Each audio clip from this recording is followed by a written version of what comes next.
बदलापूर या ठिकाणी घडलेलं प्रकरण त्यानंतर छत्रपती संभाजीनगर जिल्ह्यातील कन्नड येथील आश्रमशाळेमध्ये देखील असाच एक प्रकार घडला आणि यामुळे सध्याला सर्वत्र मुलींमध्ये आणि पालकांमध्ये भीतीचं वातावरण निर्माण झालेलं आहे. म्हणूनच छत्रपती संभाजीनगर जिल्हा परिषदेकडनं आदेश देण्यात आलेले आहेत की प्रत्येक शाळेमध्ये आपण आई मेळाव्याचं आयोजन करावं.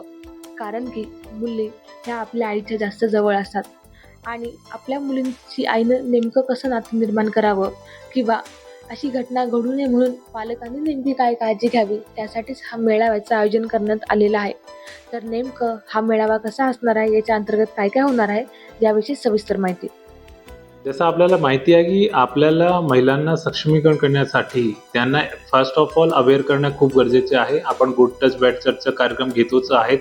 त्यासोबत मला असं वाटतं की मुलांना जर असा घटना घडली तर त्यामध्ये कसा रीतीने रेस्पॉन्स करायचे ते एक महत्त्वपूर्ण अंग असतो. तर त्यासाठी प्रत्येक शाळामध्ये आपण मुलगीची आईला आपण बोलावतो आणि त्याला कारण की त्याला ते मुलगी खूप जवळपास त्यांना खूप जवळचा संबंध असतो आणि त्याचा बेनिफिट आपल्याला अशी गोष्टींना थांबवण्यासंदर्भात होऊ शकतो की कोणतीही कंडिशन असली, शाळामध्ये येताना काही रस्त्यामध्ये काही घटना घडली किंवा कोणी काही प्रयत्न करत असेल, कोणाला असं वाटत असेल या संशय वाटत असेल, तशी कंडिशनमध्ये ती मुलगी सर्वात आधी आईलाच सांगणार आहे. तो जर आईला आपण विश्वासमध्ये घेतला आणि अशी घटनाची रिपोर्टिंग वेळेवर आली तर आपण अशी घटना थांबवू पण शकतो आणि त्यामध्ये जे कृत्य करणार आहे कोणताही इव्हटीजिंग करण्याची घटना होण्याच्या पूर्वी पण आपण त्यामध्ये कारवाई करू शकतो. आपण प्रत्येक शाळामध्ये ऑलरेडी इन्स्ट्रक्शन दिलेले आहे आणि प्रत्येक शाळामध्ये हे आई मेळावा आता स्टार्ट झालेला आहे आणि शाळामध्ये हे जसं जसं त्यांना वेळ मिळते, आईंच्या जे लोकल आपल्या पालकांना विचारून जशा रीतीने त्यांना वेळ मिळते ते ऑलरेडी चालू आहे.